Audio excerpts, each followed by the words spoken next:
नमस्कार, आप देख रहे हैं न्यूज हाट। मैं हूं आपके साथ रितेश शर्मा। सत्ता, साजिश और सियासत कार्यक्रम में आपका फिर से एक बार बहुत बहुत स्वागत है। भरत तिवारी एनकाउंटर का जो मामला है वो थम नहीं रहा है। बिलौटी गांव में जिस तरीके से महापंचायत का आयोजन हुआ था, उसको लेकर के बहुजन महापंचायत होने वाला था, लेकिन वो पंचायत जो है वो टल चुकी है। अब इसके क्या कारण है, और सम्राट चौधरी के समर्थन में ये बहुजन महापंचायत होने वाला था। हालांकि जो एनडीए के नेता हैं, जो मंत्री हैं, वही इस पंचायत का विरोध भी करते हुए नजर आ रहे थे। तो आखिर इसमें क्या बात है कि महापंचायत जो है वो टल गई है, और भरत तिवारी मामले में क्या कुछ अपडेट है, उस पर हम चर्चा करेंगे। इसके साथ ही साथ अगले साल जो है यानी 2027 में उत्तर प्रदेश में चुनाव होना है, उसको लेकर के अभी से तैयारियां जोरों पर है। चिराग पासवान भी वहां दमखम दिखाने वाले हैं। इसको लेकर के 5 जुलाई को वहां पर वो पहुंचने वाले हैं यूपी में। तो आखिर चिराग पासवान की क्या रणनीति है, उस पर चर्चा करेंगे। लेकिन इसके साथ ही साथ आरजेडी के सांसद हैं सुधाकर सिंह, वो बड़ा आरोप लगा रहे हैं सरकार पर, और कथित जो टेंडर घोटाले का जो मामला है, रिशु श्री का नाम जिस आ रहा है जिस मामले में, उसको लेकर के वो लगातार एक से एक अधिकारियों के नाम जो है उनका खुलासा कर रहे हैं, और पूरा जो है पोल खोलते हुए नजर आ रहे हैं, वो भी सबूतों के साथ। तो आखिर सुधाकर सिंह ने इस बार किसका नाम लिया है, इसी पर हम चर्चा करेंगे। तो इस तमाम मुद्दों पर जो है चर्चा करने के लिए हमारे साथ जुड़े हैं न्यूज हाट के managing editor Ajay Kumar Mishra sir, और सहयोगी हैं सागर कुमार। सर, सबसे पहले शुरुआत करते हैं कि सुधाकर सिंह जिस तरीके से ये जो खुलासा कर रहे हैं नाम का, उस पर हम चर्चा कर लेते हैं। सबसे पहले कि आखिर वो क्या प्रूफ करना चाह रहे हैं, और सरकार क्या जो है बचा रही है क्या रिशु श्री को? देखिए, रिशु श्री जो है ना, टेंडर घोटाला मामला, वो मामला अपने आप में जो है राज बना हुआ है।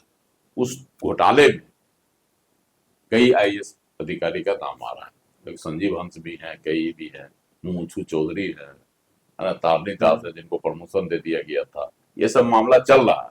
अब देख, अपडेट खबर आया है उसमें कि क्या कहता है, मुंचू चौधरी जो आईएएस अधिकारी है, उनको निलंबित कर दिया गया। अब कार्रवाई शुरू हो गई। अभी तक सब पर आरोप ही चल रहा था। तो उनके घरों पर छापेमारी भी हुई और राशियां भी बरामद की गई।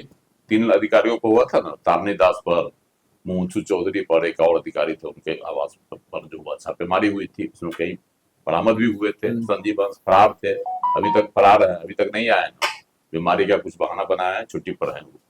तो ये सब इसमें मामला है।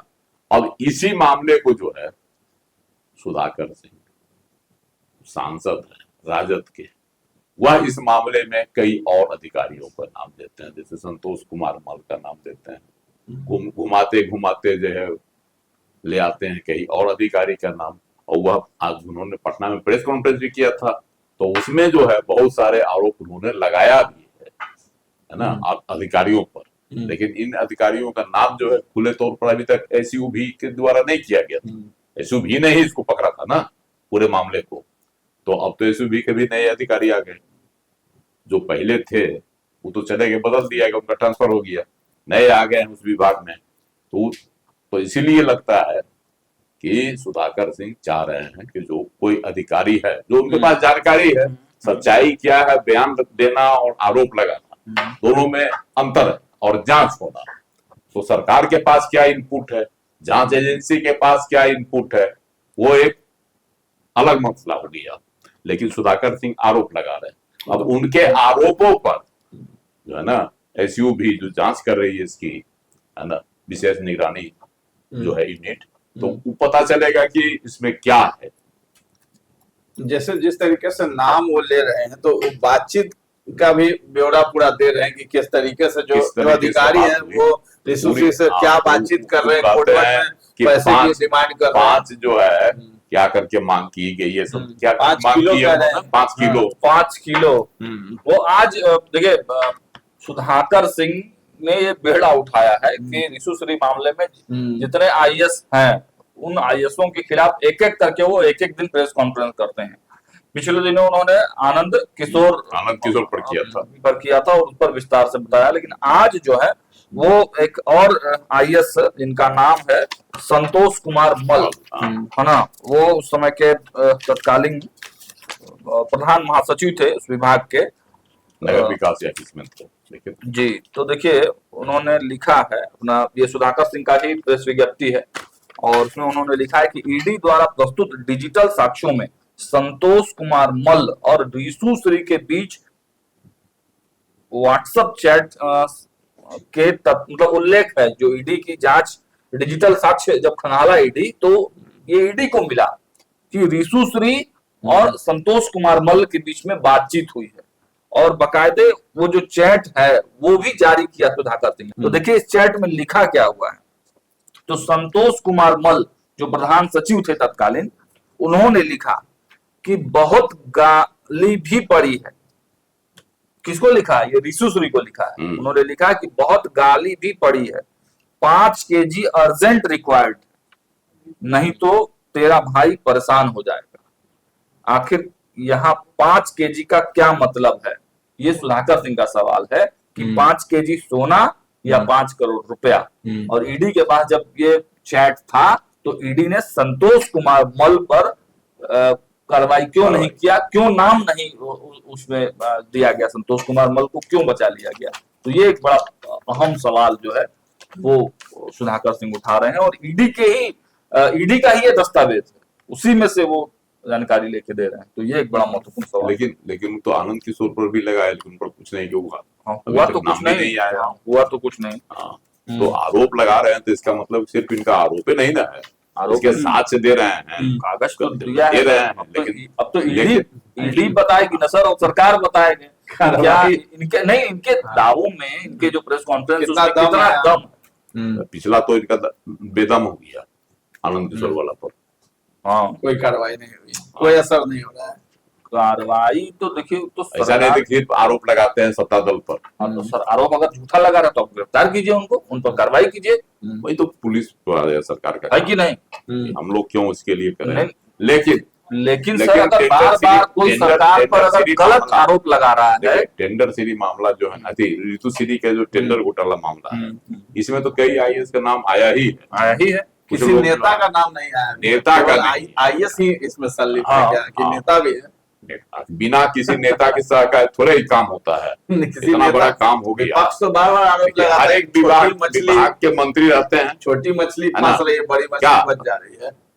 तब हम जानना चाहते हैं सागर जी, हर एक विभाग में मंत्री होते हैं? तो बिल्कुल होते हैं। आप विभाग के ही प्रधान आईएएस होते हैं या सचिव होते हैं ना। तो जब अगर अधिकारियों पर सवाल उठ रहा है, उस विभाग के मंत्री भी तो कहीं न कहीं। अरे सर सवाल तो बाद में, पहले तो जो उठा हुआ सवाल है उस अधिकारी से पूछताछ क्यों नहीं कर रही है ईडी? यही ना सवाल है। देखिए भी तो कहेंगे, सुधाकर सिंह पूछ रहे हैं कि यदि ईडी के पास इतने व्यापक डिजिटल साक्ष्य हैं, चैट रिकॉर्ड, विभागीय दस्तावेज, संबंधित व्यक्तियों के बयान उपलब्ध है, तो फिर स्वाभाविक प्रश्न ये है कि उनसे पूछताछ क्यों नहीं हो रही संतोष कुमार मल से। और केवल सर यही नहीं, तारिणी दास जिसके बारे में आप भी लगातार बोलते हैं, पशुपालन घोटाला, चारा घोटाला की तरह, चारा घोटाला में भी जो अधिकारी जो फंसा लो, हाँ चारा घोटाला की तरह ही ये बार मामला है, तो उसको भी प्रमोशन का ही मामला था। हाँ, सेवानिवृत्ति के बाद उनका कार्यकाल बढ़ाना। हाँ, तारिणी दास का भी यही मामला, सेम मामला। इसमें भी घोटाले की बात आ रही है, चारा घोटाला भी प्रकाश में आया। तो उसी तरह से यह घोटाला भी कहीं तारिणी दास के कारण ही तो नहीं उजागर हो गया। अब देखिए उन्होंने कहा क्या है कि जांच रिपोर्ट के अनुसार 27 मार्च 2025 को की गई तलाशी के दौरान लगभग 11 करोड़ रुपए बरामद किए गए तारिणी दास के घर से, है ना। तो ईडी ने दावा भी किया कि भाई तारिणी दास ऋषु श्री के निकट, मतलब तारिणी दास संदिग्ध है। लेकिन अब उनका सवाल क्या है? देखिए सवाल वो ये कर रहे हैं, सुधाकर सिंह ने एक और सवाल उठाया कि तारिणी दास का सेवा विस्तार जब करना हुआ तो जो फाइल आनी है, फाइल तो नीचे से ही आनी है, ज्वाइंट सेक्रेटरी लेवल से आनी है। तो ज्वाइंट सेक्रेटरी, तत्कालीन जो ज्वाइंट सेक्रेटरी थे, हालांकि उनका नाम उसमें नहीं बताया उन्होंने कहा कि ज्वाइंट सेक्रेटरी ने इनकार कर दिया, तारिणी दास का सेवा विस्तार करने, फाइल बढ़ाने के लिए इनकार कर दिया। तो रातों रात कुमार रवि जो उस समय के प्रधान सचिव थे विभाग के, तो उन्होंने उस संयुक्त सचिव को हटा दिया रातों रात और एक नए अधिकारी को वहां पर बिठाया और फिर उसके माध्यम से फाइल को अपने पास आगे बढ़वाया और फिर अपने उसको अप्रूवल दिया, है ना। मतलब इनका आरोप जो है अब कुमार रवि के पर भी हाँ, इन्होंने लगाया है, हाँ, जो अभी स्वास्थ्य विभाग के हैं, हाँ, प्रधान सचिव, हाँ, उनके ऊपर आरोप इन्होंने लगा दिया। हाँ। और यही नहीं, अब वो यह भी कह रहे हैं कि आपने मंत्री की बात की तो उन्होंने यह भी कहा कि तो भवन निर्माण विभाग के तत्कालीन सचिव IS रवि थे, लेकिन मंत्री कौन था? मंत्री जयंत राज थे। मंत्री को मंत्री पर भी इन्होंने लगाया, हमको बताया ही कि हर विभाग में IS होते हैं तो उस विभाग के मंत्री भी मंत्री होते हैं। सेवा विस्तार तो उन्हीं के तरफ से न बढ़ाया जाएगा। अंतिम निर्णय तो माननीय मंत्री जयंत राज द्वारा सेवा विस्तार क्यों प्रदान किया गया? क्या सेवा विस्तार का उद्देश्य उसी कथित अवैध उगाही की व्यवस्था को जारी रखना तो नहीं था? इन्होंने मंत्री पर भी आरोप लगाया, तत्कालीन मंत्री पर, जयंत राज पर। इसीलिए लगता है मंत्रिपरिषद का जो विस्तार हुआ ना, जो संभावना व्यक्त की जा रही थी कि नीतीश कुमार जी के राज्य में तो थे मंत्री, लेकिन अब जो है नए मंत्रिपरिषद में उनको जगह नहीं मिली, शुरुआत में भी नहीं मिली और विस्तार में भी नहीं मिला। तो उनको लग रहा है कि यही सब मामला उनके खिलाफ रहा होगा, इसीलिए जयंत राज को नहीं दिया गया। चलिए क्या इसमें आगे सब सच्चाई क्या है, क्या इसमें कार्रवाई होती है, लेकिन आरोप गंभीर, आरोप बहुत गंभीर आरोप लगाए गए हैं। नाम का खुलासा भी किया सुधाकर सिंह ने। चलिए, बहुजन महापंचायत होने वाला था जगदीशपुर में, भरत तिवारी मामले से जुड़ा ये मामला है जिसको लेकर के अब महापंचायत हो रहा था। तो आखिर ये टल क्यों गया? क्या समर्थन नहीं मिल रहा है या फिर विवाद ज्यादा बढ़ सकता है और क्योंकि जातीय रंग ले सकता है ये मामला? जो बहुजन महापंचायत जो था पूरी तरह से जातीय रंग वाला मामला हो रहा था, क्योंकि जो इसके आयोजक थे वो तो कहते थे कि नहीं, हम लोगों को जो है जो पिछड़ी जाति चाहे जो भी है बहुजन समाज के लोगों को आवाज बुलंद करनी है सरकार के पक्ष में, है ना। यही पोस्टर भी लगा था, उस पर भी लिखा हुआ था NDA समर्पित, है ना, बहुजन महापंचायत कल होना 5 जुलाई को। कहा? तो जगदीशपुर में लाल बिहारी सिंह कोई टोला था वहां होना था, है ना। पहले तो हाई स्कूल ने परमिशन नहीं दिया, उसी टोला का जो कोई हाई स्कूल था कहा कि नहीं मेरे कंपाउंड में नहीं हो सकता। उसके बाद अब तो खुल के आ रही बात, जो आयोजक थे उसके प्रेम मौर्य, उन्होंने कहा कि नहीं हम लोगों को जो है DM की ओर से मना कर दिया गया, नहीं धारा 144 लगाने की भी बात हो गई, लगा दिया जाएगा ताकि प्रतिबंधित हो गया, अब भीड़ जुटा नहीं सकते हैं, ये सब लग गया। हम लोगों को बुलाया गया 107 आदमी पर 107 धारा लगा दिया गया था ना, तो उन लोगों को थाना पर बुलाया 14 लोगों पर धारा 107 लगा दिया गया।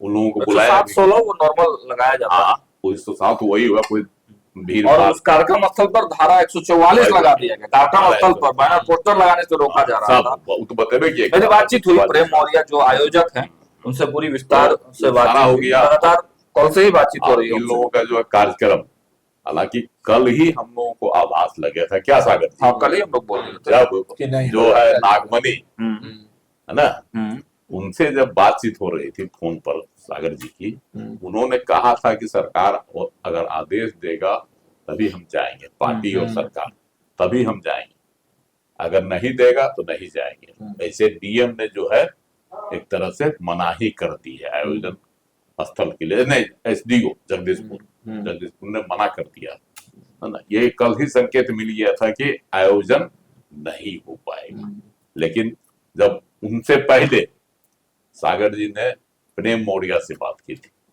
उन्होंने कहा कि हर हाल में होगा। हाँ, कल तो टाइट एकदम पूरा टाइट थे कि हर हाल में होगा।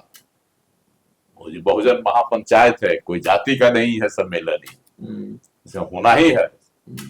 और एक लाल बिहारी सिंह भी थे जो फोन पर इनसे बात किए, उन्होंने भी कहा कि होगा, हम लोग सरकार के समर्थन में कर रहे हैं। एकदम खुले तौर पर उन्होंने कहा था कि हम सरकार को मजबूत करने के लिए कर रहे हैं। तो टकराव की स्थिति तो स्पष्ट हो गई।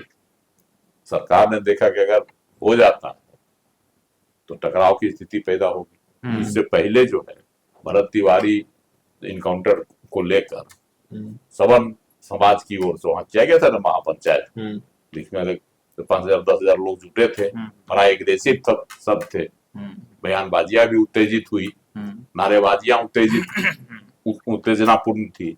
तो ये सब बातें पहले हो चुकी थी, लेकिन वह मामला धीरे धीरे शांत हो गया।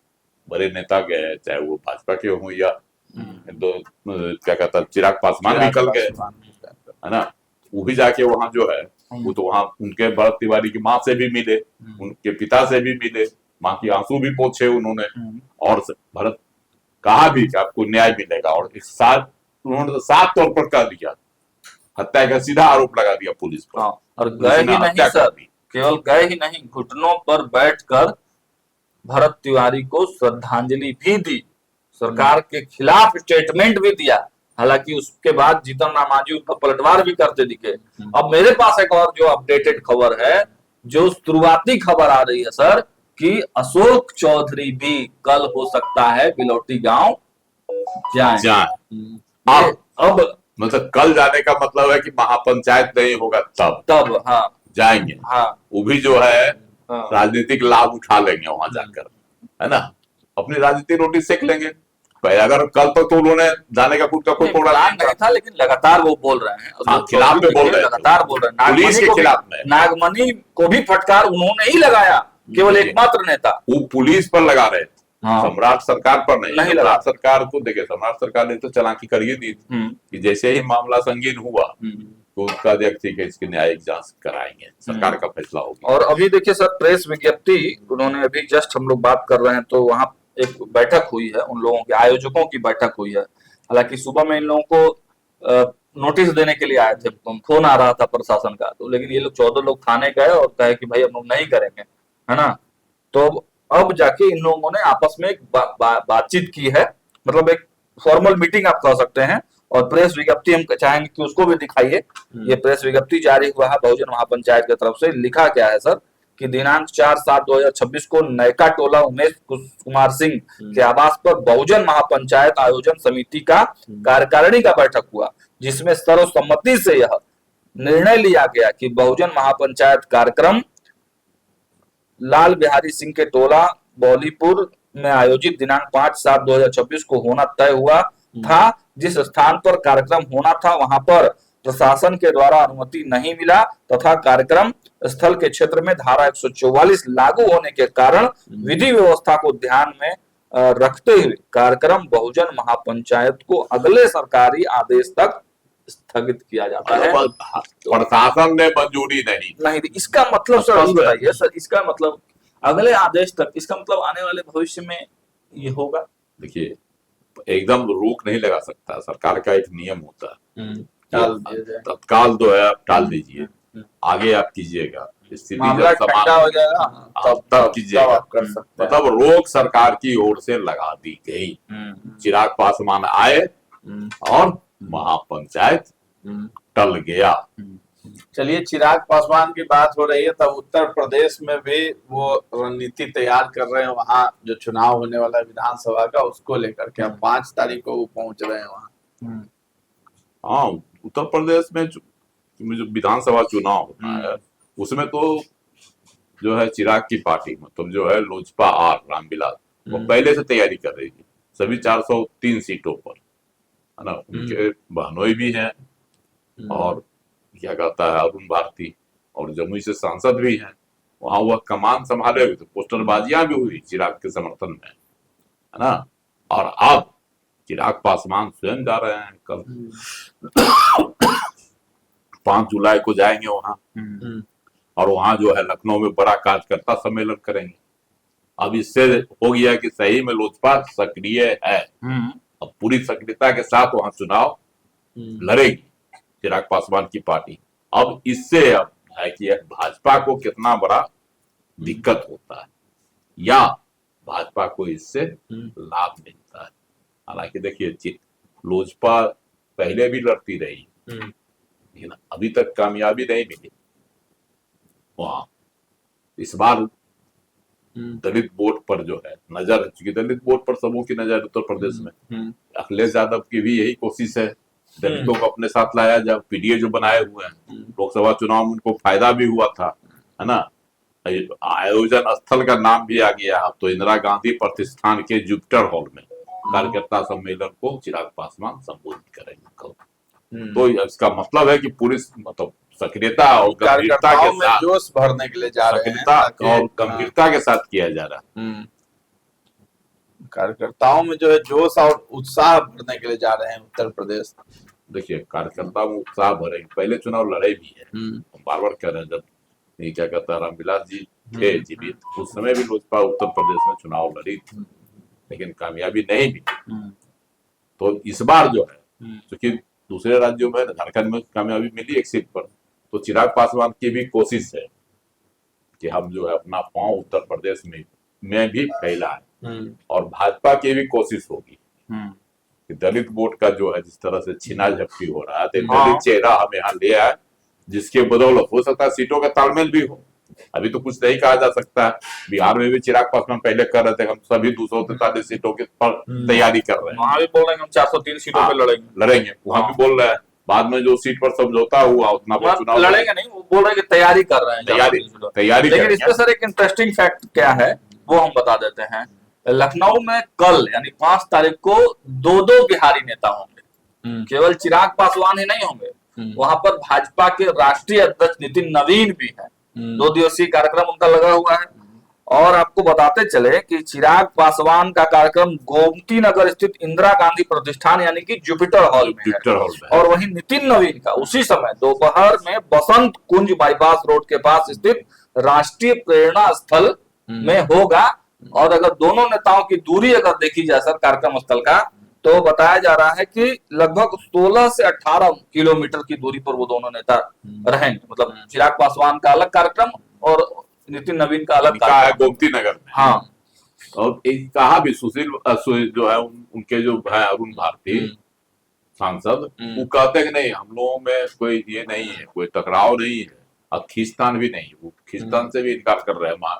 एनडीए में जो है सवाल उठाया गया कि भाई एनडीए की तरफ से, तो वो लोग बोले कि नहीं, कोई खींचतान हम लोगों में नहीं है ना, हम अपनी तैयारी कर रहे हैं, वो अपनी तैयारी। लेकिन सवाल तो सर उठेगा ना कि राष्ट्रीय अध्यक्ष नितिन नवीन का कार्यक्रम जिस दिन लगा लखनऊ में, उसी शहर में मात्र 15 से 16 किलोमीटर की दूरी पर, उसी दिन चिराग पासवान का वहां पहुंचना, जब पूरा लखनऊ में एक तरफ झंडा लगा होगा भाजपा का, भाई राष्ट्रीय अध्यक्ष पहुंच रहा है, पूरा भारतीय जनता पार्टी का झंडा लगा होगा, और दूसरी तरफ कुछ जगहों पर लोजपा का भी झंडा लगा होगा।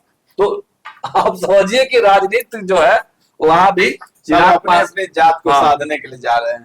तो चिराग पासवान भी जाति वाले को, चिराग पासवान की ये रणनीति है कि भाई हम भी भाजपा को ये दिखाएं, उनके साथ उनके वाले दिन जाने का क्या मतलब है कि हम भी दिखाएं कि हम भी कार्यक्रम कर सकते हैं, हमारे पास भी भीड़ है, हमारे पास भी वोट बैंक वहां पर है, दिखा रहे हैं। लेकिन जो है अरुण भारती का कहना है कि कांग्रेस जिस तरह से वहां बना दिया है ना, कौन पाल है, देखिए उनका नाम राजेंद्र पाल गौतम दलित है। उसको उनको जो बना दिए हैं प्रभारी वहां का, बिहार उत्तर प्रदेश का, तो वो कह रहा है कि उनको बना के दलित वोट हथियाना चाहते हैं। तो इसीलिए जो है ना हम लोगों का भी आयोजन है इसी के लिए कि दलितों को, कांग्रेस विरोधी दलित, कांग्रेस जो है दलित विरोधी है, इसलिए जो है दलितों को भरमाए रहे कांग्रेस, इसलिए हम लोग यहाँ जो अपनी उपस्थिति गंभीरता पूर्वक जो है ना दर्ज करा रहे हैं। चिराग पासवान पहुंच रहे हैं उत्तर प्रदेश, लखनऊ में उनका कार्यक्रम है, नितिन नवीन का भी है, और आने वाले चुनाव को लेकर के अपनी अपनी सब रणनीतियां बना रहे हैं और कार्यकर्ताओं में जोश और उत्साह भरने के लिए जा रहे हैं। इसके साथ ही साथ बिहार के जगदीशपुर में यानी भोजपुर जिले के जगदीशपुर में जो बहुजन महापंचायत होना था वो टल गया है। उसी पर हम चर्चा कर रहे थे, क्यों टला, आखिर उसके पीछे क्या कारण है। इसके साथ ही साथ सुधाकर सिंह बड़े फॉर्म में नजर आ रहे हैं, लगातार जो है अधिकारियों का नाम सामने ला रहे हैं। इस बार मंत्री का भी नाम सामने लाया है। अब उन पर कितनी कार्रवाई होती है ये तो वक्त बताएगा।